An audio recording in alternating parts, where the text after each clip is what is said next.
Hello, everyone. This is Dominic coming to you again from my apartment here in Los Angeles, California. It's a pretty bright, sunny day, so I hope that wherever you are, you had a great day or you're enjoying this autumn weather.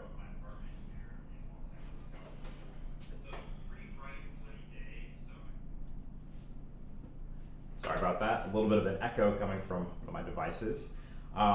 But as I was saying, I hope you're having a wonderful day, and I'm really excited to be hosting this Close Encounter series.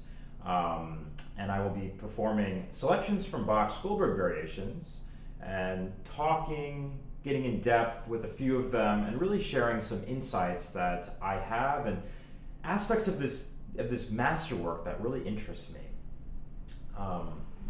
So I will be performing, first of all, the aria, and then the first 5 variations for you today. I find that this is sort of a nice rounded set that introduces the piece in many different ways. I'll get into more detail shortly, but again, the concept of this piece is a theme and variations. The aria, this rather ruminatory, meditative, beautiful theme is written and explored upon by Bach throughout these 30 variations. The first 5 variations introduce many aspects of his creative and compositional prowess: canons, Baroque dance form, arabesque form, and I think first of all I will simply play the aria and the 5 variations for you to open with some music. So please enjoy.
So that was the aria with the first 5 variations from Bach's Goldberg variations.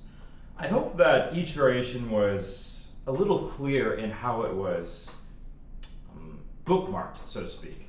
I was turning my pages pretty much in line with each variation, because again, each variation is almost a piece unto itself, a miniature of sort.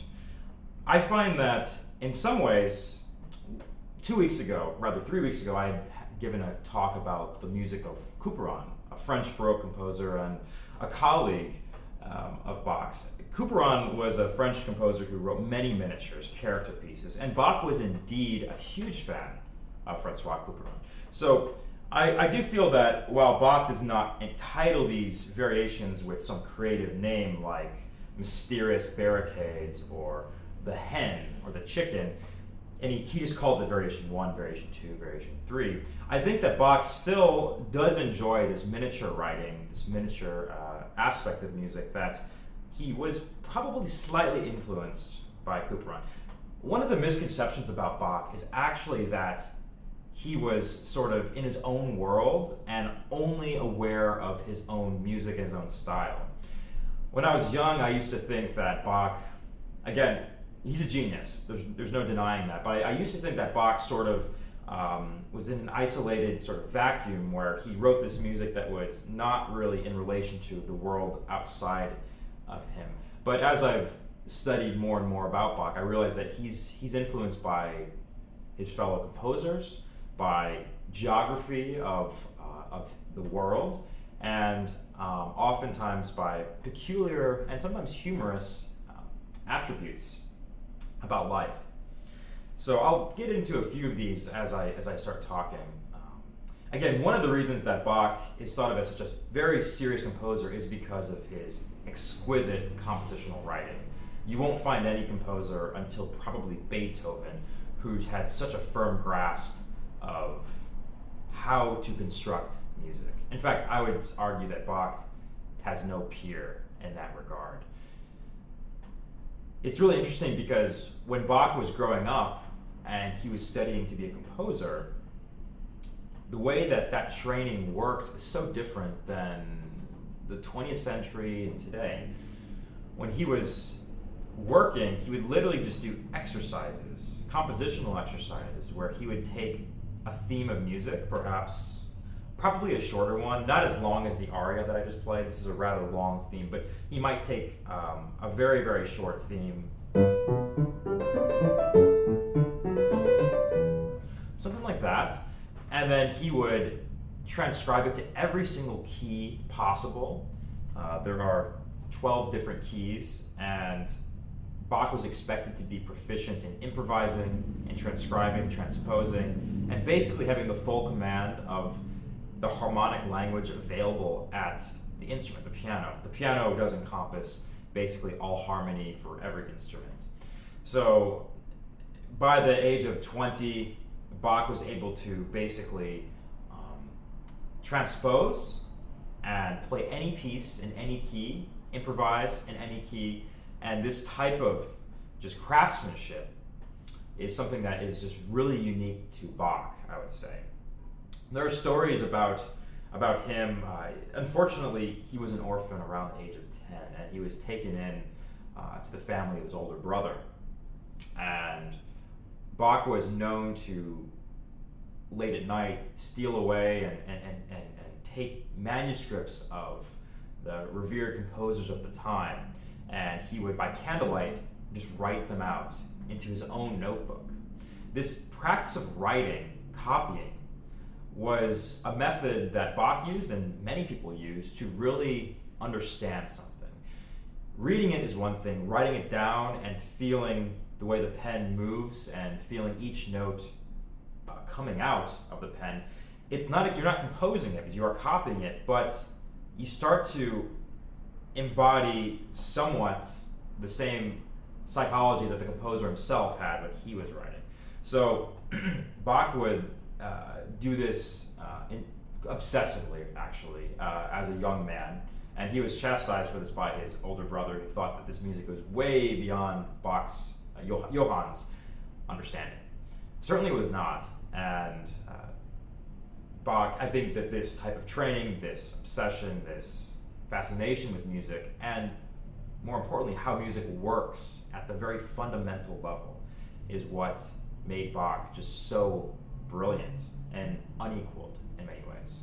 So, for example, when people listen to the Goldberg variations or these selections that I just played for you, many people will say, this is fabulous music, this sounds beautiful, Bach is a genius. But what we sometimes forget is that there are layers upon layers upon layers of Bach's music. For him, it was not all about writing beautiful music. For him, it was about how that beautiful music was constructed and what is in the basement of this building, this foundation that he's building. So I'd like to begin by saying that variation writing in the Romantic era, in the 20th century, was constructed through having a theme of music, a melody, and then writing variations upon a melody. Now, Bach actually took it to a more complicated level, actually.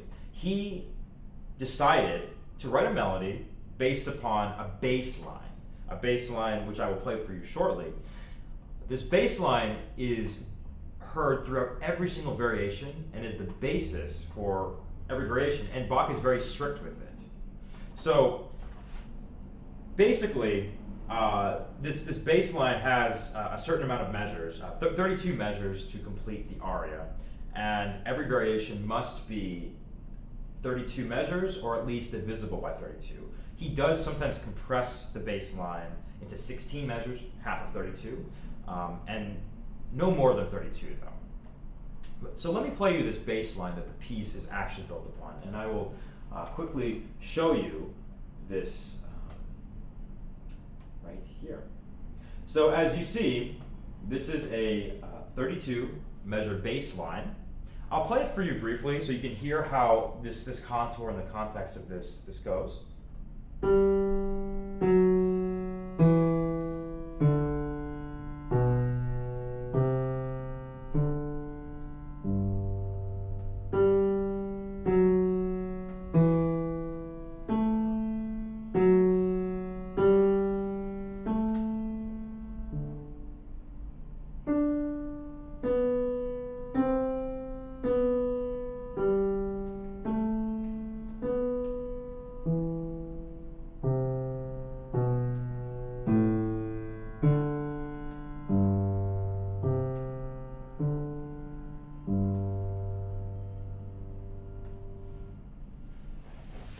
So as you can see from this music, basically there are 4 different sections with 4 different types of cadences. A cadence is basically a resolution of the music.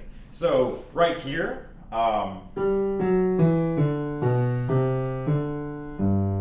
that's kind of a sentence, and we kind of feel that resolution of our ears and the way humans listen to music, that this downward motion of 5 to 1, it's very satisfying to the ear. And certainly we hear another answer, another fifth, 5 notes down, A to D, and then he starts a new phrase on the 3rd line, sort of a question as we end on this E minor. And then he resolves it.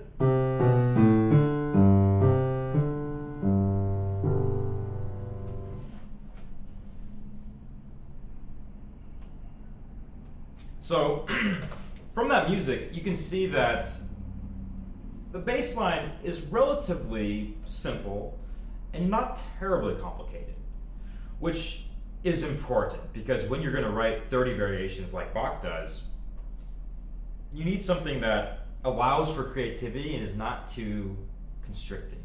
Funny enough, even though this bass line is incredibly simple in some ways by appearances, it's actually still very difficult to write creative, artistically satisfying, musically appealing variations upon all of this music. You could ask any composer living, we can't ask any dead, but any living composer would say, yes, those 32 bars are deceptively simple looking. It's sort of a, yes, it's very deceptive because when you look at them, you think, oh, I have rules and I have a really nice way to write my variations. But Bach knows in a sly sort of way that he is going to make you almost forget about this bass line. Because when you listen to the very first variation, you don't have this strong sense of the bass line. You start being captured by the fantasy of the music, the appeal of the rhythm, the motives. For example, in the first variation, this is another very important aspect of Bach, is that he was a composer really obsessed and fascinated by the Baroque dance forms. Baroque dance forms are literally dance steps that back in the Baroque era people would dance to and were very popular. And they were often regional. France had its own Baroque dances, Italy had its own Baroque dances. England was a bit more, they had their own Baroque dances, but France and Italy had the majority, the bulk of the interesting ones. England had a bit more, I would say, slightly more aristocratic dances. This one is more for the common folk.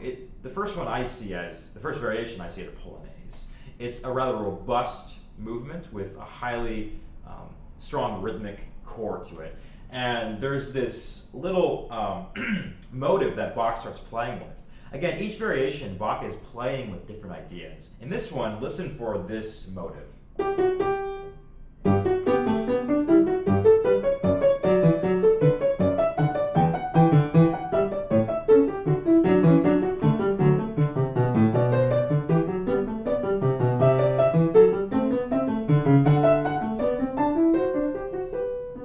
So even in those first 7-8 measures or so, you're hearing this da da da da da da da. And so Bach is again really showing you just how charming and how pleasing a rhythmic cell. This is a small cell of notes. How he can build upon that. Beethoven would have certainly taken note of this because, as we see in other works, he takes motives like this knocking rhythm. In his Fifth Symphony, it's everywhere. Just like in this, Bach is just coyly playing around with, or so. It's quite fun to play this piece, and again, if you listen to the bass line.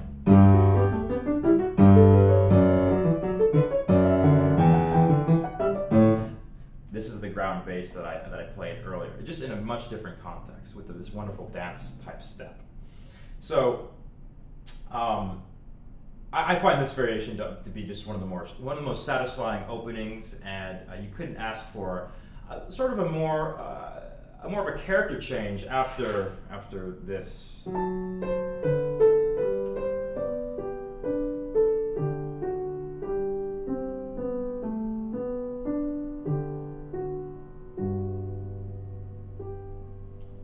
And then with a flourish,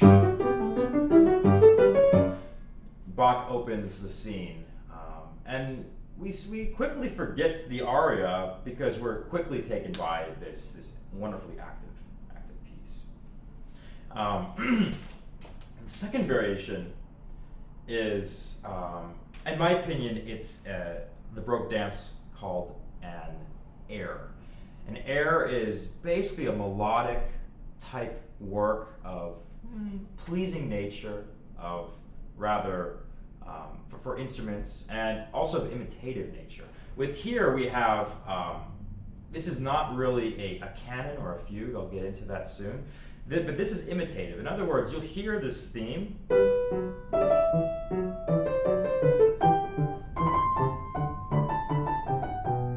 You'll be hearing this played around back and forth between the hands. For example, in the even the 16th notes that end up coming pretty soon later.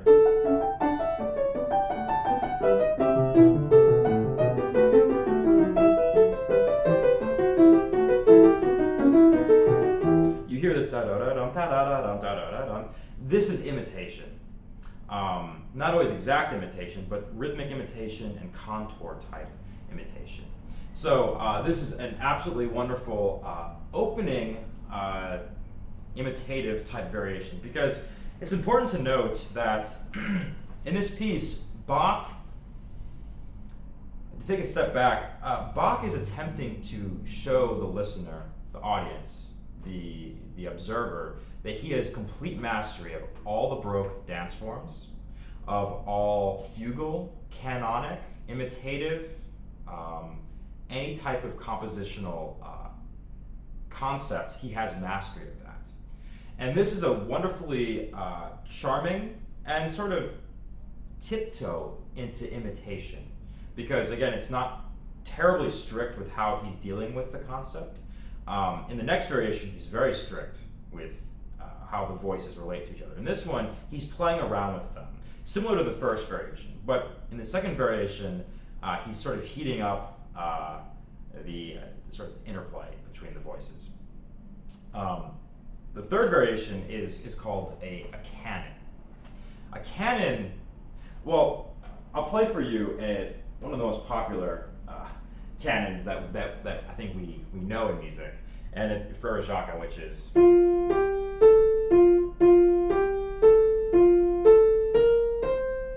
And a canon is where the voices enter staggered, but they enter very strictly. You cannot change the notes. So this is the canon. So.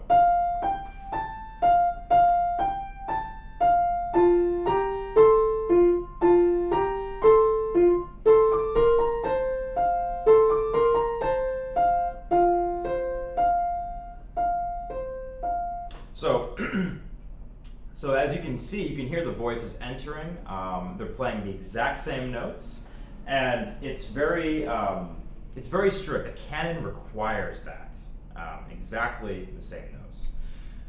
But Bach decided to take the canon a step further, and he decided to write a canon where it doesn't always have to be the same notes. In this case, he calls it canon at the unison. Literally what that means is that if the melody starts on B, that's the melody, the opening melody, that means that the second voice must start also at B. So, B. And the wonderful thing is that when you're listening to this piece, this variation, you hear this imitation, you hear this canon, but it's not really shouted in your face. You know, when you hear Frere Jacques right now, it's pretty explicitly a canon, and the simplistic nature of this, I mean, this theme, it's a pretty rudimentary type melody. It's rather complicated with all these moving notes, not to mention that, again, Bach is limited to that ground bass. The ground bass at the beginning. So he's writing a canon at the unison on top of a ground bass. So Bach loves to put as many restrictions on himself as possible, because Bach feels that with these restrictions, creativity can emerge. With no rules, sometimes it's possible for the listener to not quite grasp what's happening. But what's so interesting is with all of these rules that Bach has going on, when someone's listening to this music, they just intrinsically sense this structure. Like they might not know exactly, you might not know exactly what the building is built upon, but you know that it's a building. And when you start looking deeper into the basement, into the wiring, into the floorboards, you start seeing ground bass, you start seeing a canon, you start seeing how the voices are exactly being imitated. Bach basically, again, being, not to show off, but Bach actually writes canon after canon after canon in this piece. And this one, again, is at the unison, but he writes, the next canon, he writes canon at the second. So in other words, if this melody were to start on B, a second up would be B to C. So it'd be, but wait, that doesn't sound very good. That's because, of course, when you write a canon at the second, there's a lot more considerations that you have to put into play, because again, you're dealing with this interval. But Bach, he certainly makes it work fabulously. And I would say that certainly he does this canon at the second, he does a canon at the third, he does a canon at the fourth, fifth, sixth, seventh, eighth, and finally at the ninth. And it's truly marvelous how he deals with that. I would like to get more into these canons at a later date, because right now my focus is mainly on introducing this piece to you. But needless to say, writing a canon is the hardest form of music to write because you have no wiggle room. You have to copy exactly what the theme is.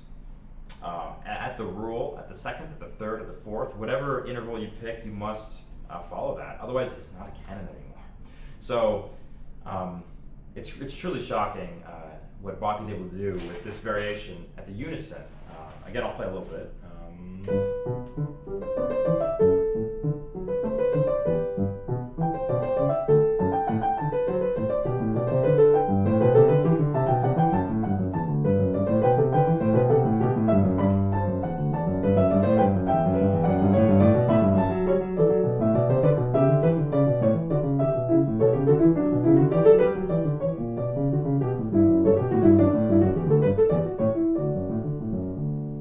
So the left hand is doing its own thing. It's not related to the canon. The left hand is doing the ground bass, but a variation upon the ground bass.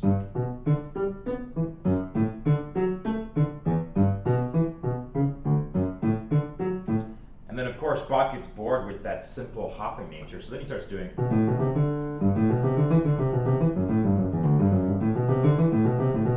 I mean, he does all this running figure, and anyone would say, why are you doing that? It's so much harder to write, to make everything make sense on top, because when you have all these fast running notes, it's harder harmonically to make things fit in and to, but of course Bach says, well, that's why I'm Bach, and this is what I do.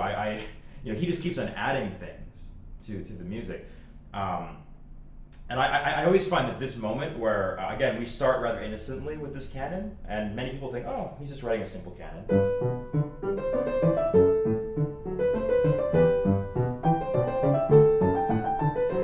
And then,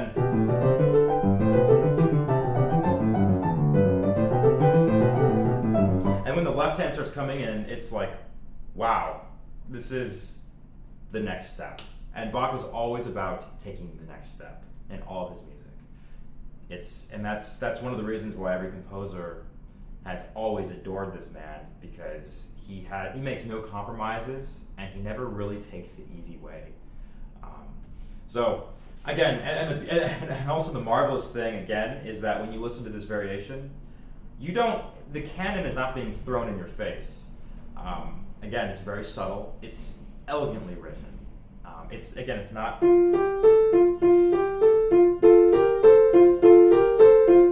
This is, just very rudimentary, and this is truly a masterpiece of a canon. The next variation is number 4, and that is thought, in my opinion, to be a passapied, which is another type of Baroque dance. This one is similar in nature to a polonaise, but it's rather a little bit rustic in some ways.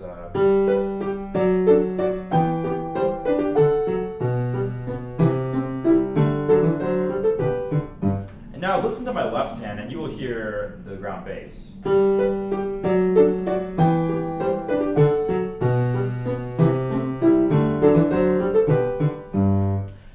Of course, again, the ground bass is not just played in a very basic form. He does.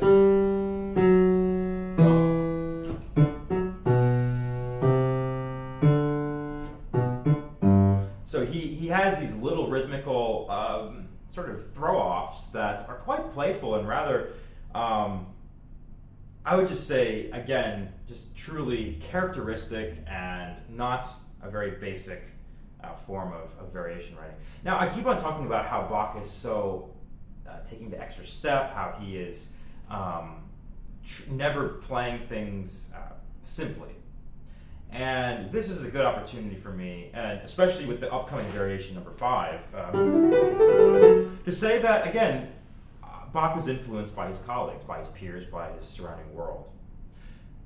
So, George Frederick Handel was a very famous composer. In fact, Bach and Handel were born about 30 days apart. They were both born in March of 1685, and they were both born 80 miles from each other.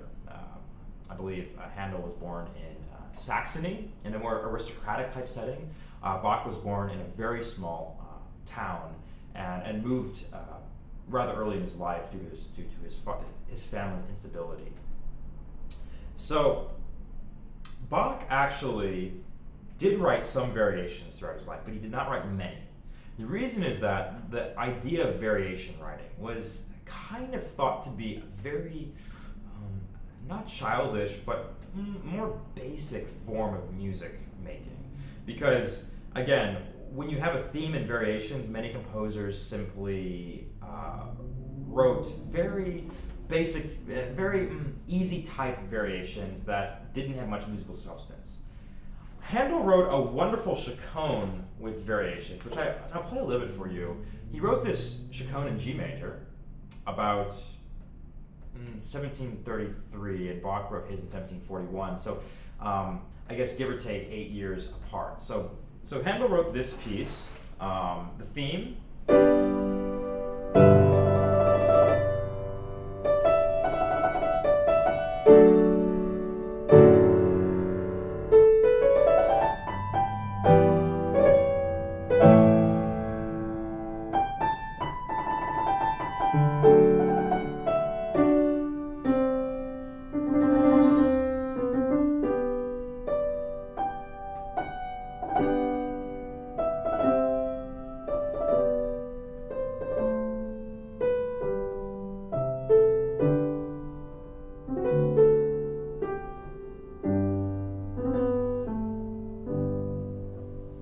So, fine, it's a nice theme.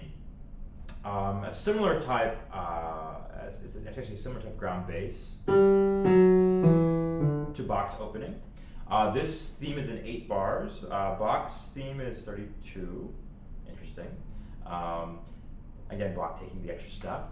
And now, let's see what Handel decides to do with his variations. So,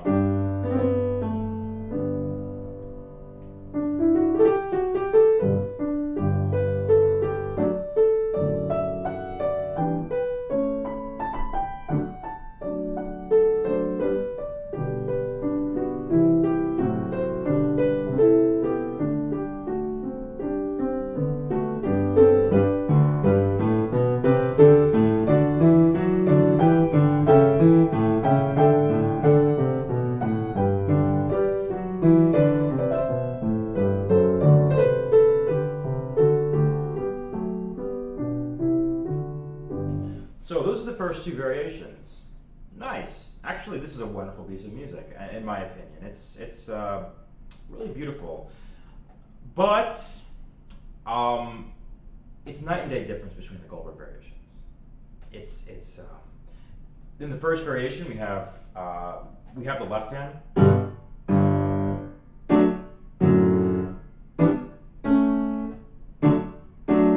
And the right hand, the variation is this.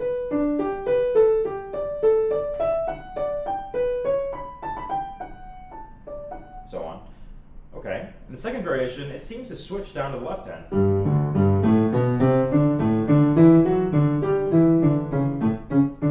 So the first 2 variations are very similar. It seems like the right hand does something, the left hand does the same thing. Okay, which is nice.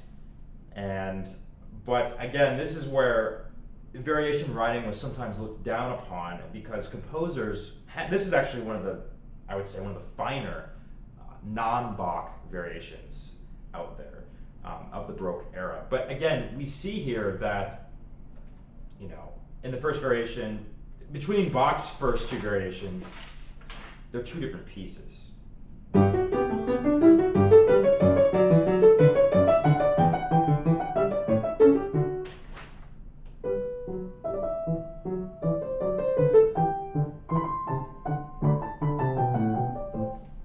It's 2 different moods, 2 different characters completely. We don't see that as much here. Now, we know that Bach had a manuscript to these variations, and we also know that Handel actually wrote 2 versions of this piece. One of them has about 20 variations, which is more popularly played. Another one of them has 60. 60 is a lot. And I would say that for a lot of composers like Bach, he might say, well, if you're only ever going to do right hand does something, left hand imitates it, right hand does something, and then you keep on switching between the variations, what's the point? Because we've already heard it. We can hear it in the left hand again. It's nice, I guess, but why? And I feel like Bach was always questioning that. And most specifically, I really see a similarity between Variation 5 of Handel's version and Variation 5 of Bach's Goldberg variation. So, Variation 5 of Bach's.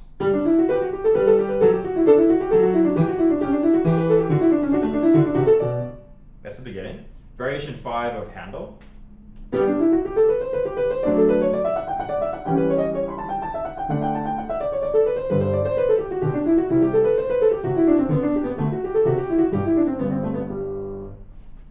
They're rather similar.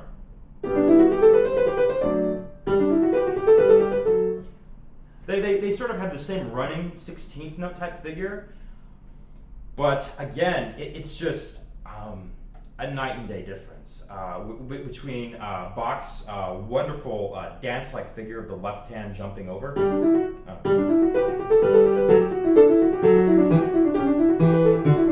And guess what that is, the left hand? This, the ground bass.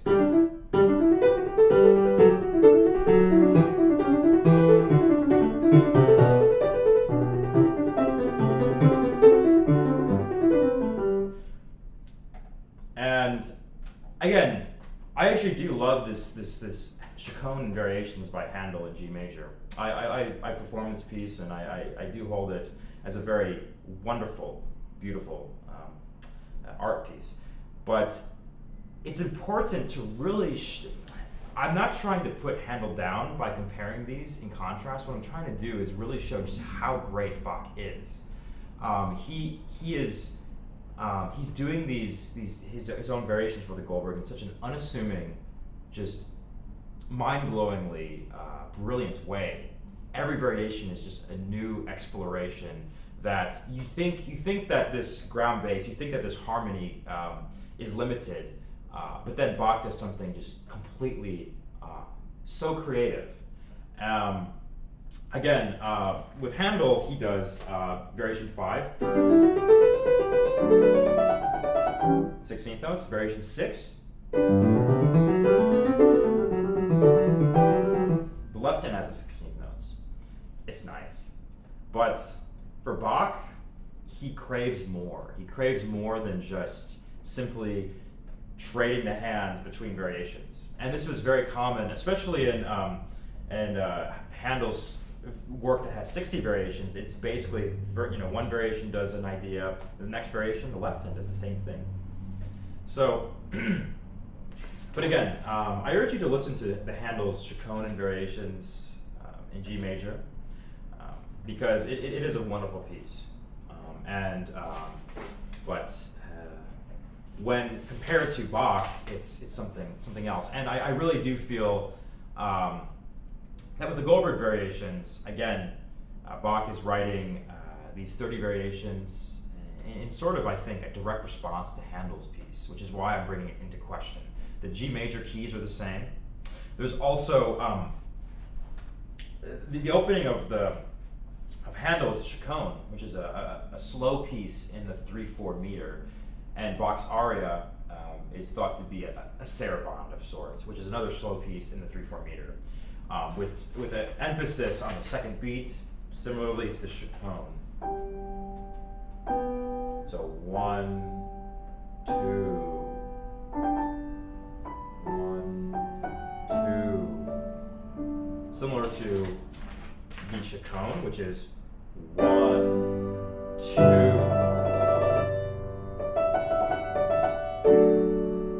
2. So there are just so many similarities, and another interesting thing about Bach is that one of the opening variations that I did not play today, which I'll demonstrate briefly, is a variation number 7.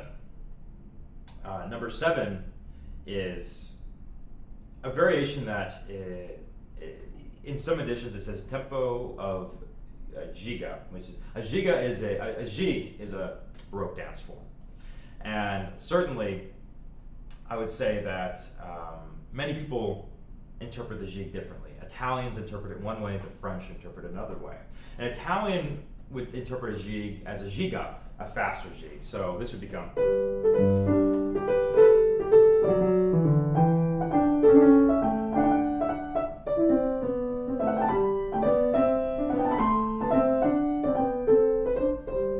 A French jig is actually slower, so it's a bit more.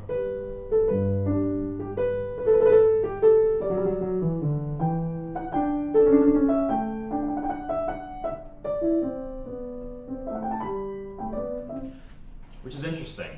Another interesting thing is that on top of all this, Bach had a fascination with the Canary Islands that are located off the coast of Africa. And there was a very obscure type Baroque dance called the Canary, which employs this rhythm.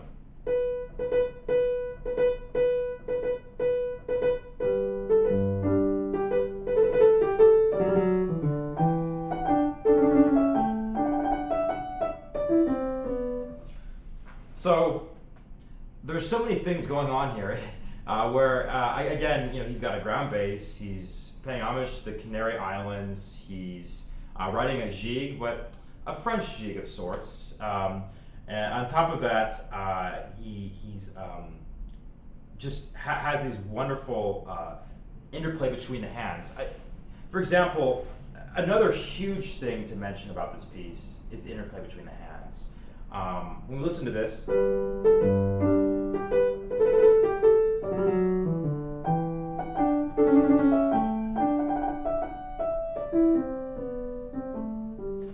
each hand is interesting in its own right. When you compare that to Handel,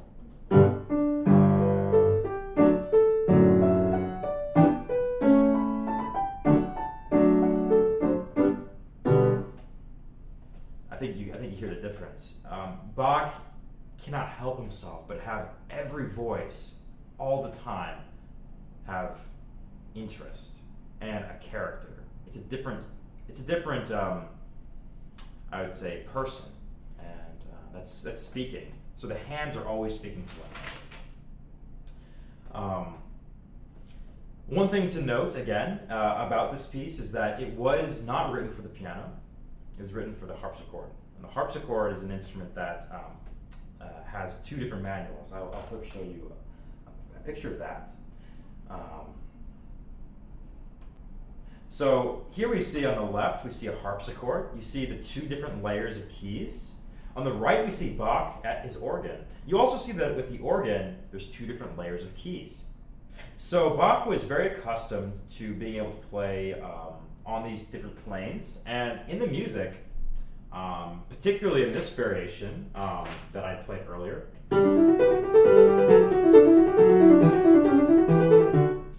in that variation, for example, Bach says that he would like you to use two manuals or two planes of keys. Sometimes on the harpsichord you could play on the bottom one, but sometimes you could play on both at the same time. So in this one, as you can see, my hands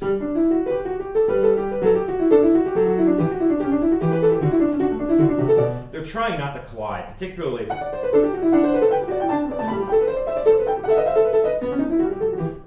around here is when things start becoming more and more chaotic, or for example,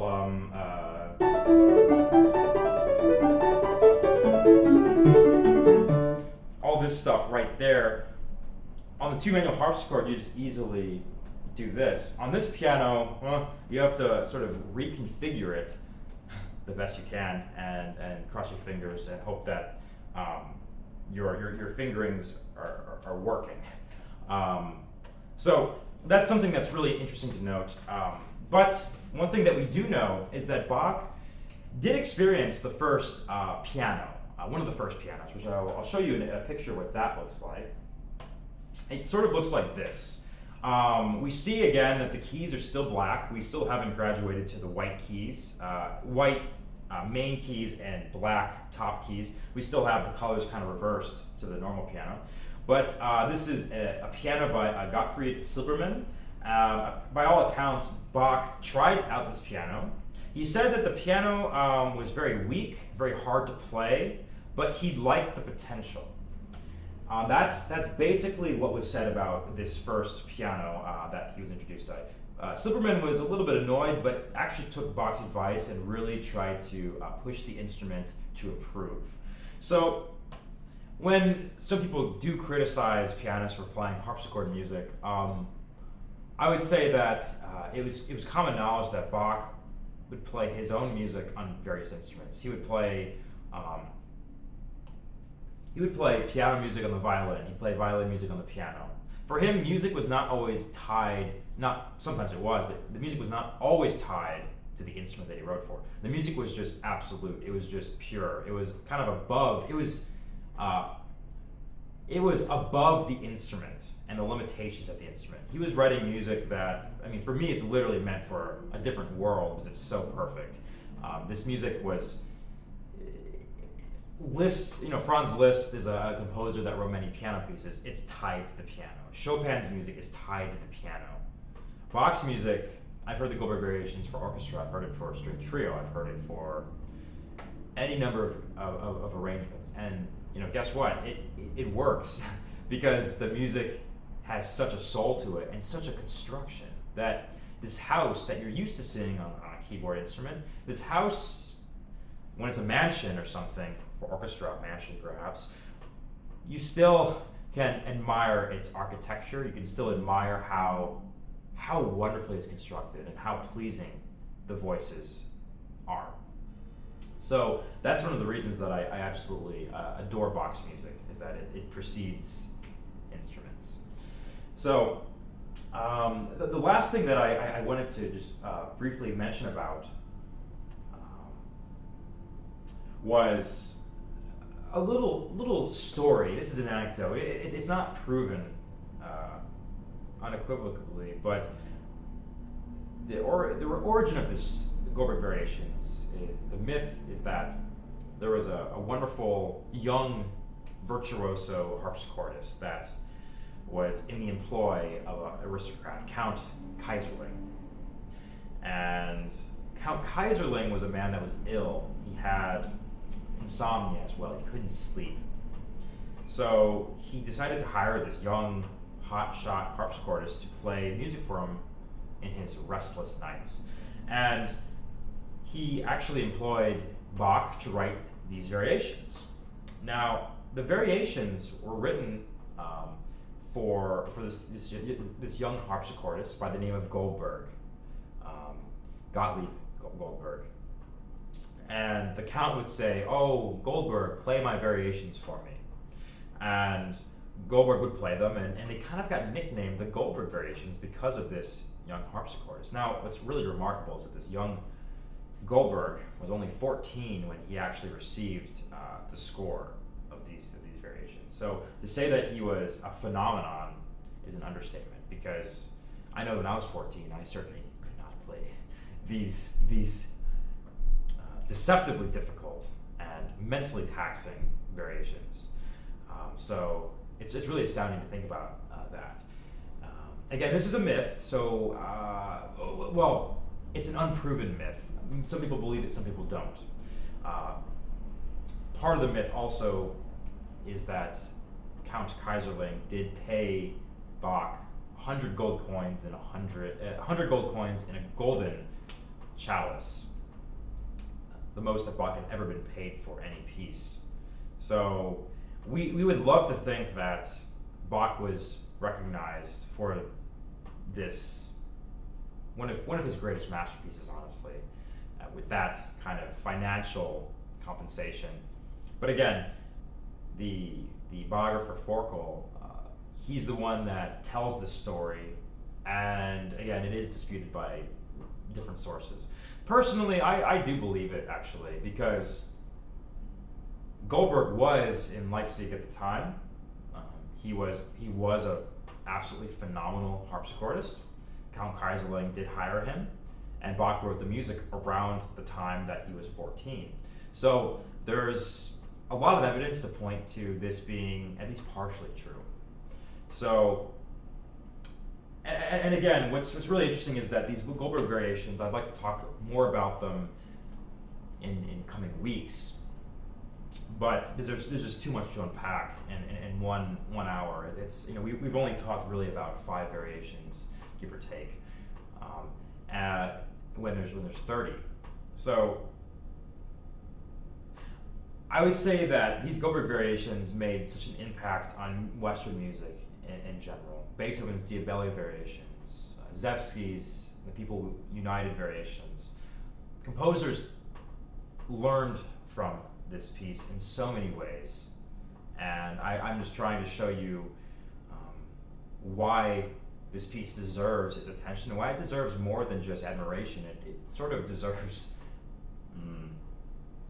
kind of awe when you really look into it. Listening to it's one thing, playing it's another thing, but when you look at what Bach is really doing at the foundation, the piece becomes even more.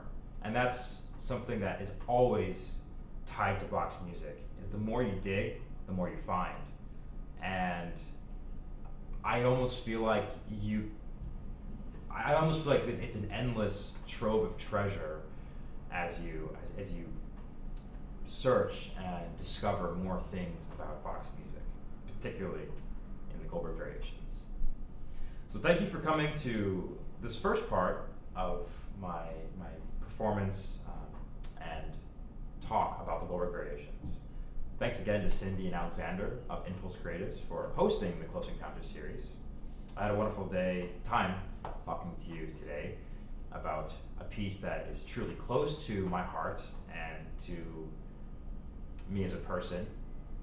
So I'm looking forward to talking and playing with you next time. Until then, you have a great day wherever you are, and stay safe.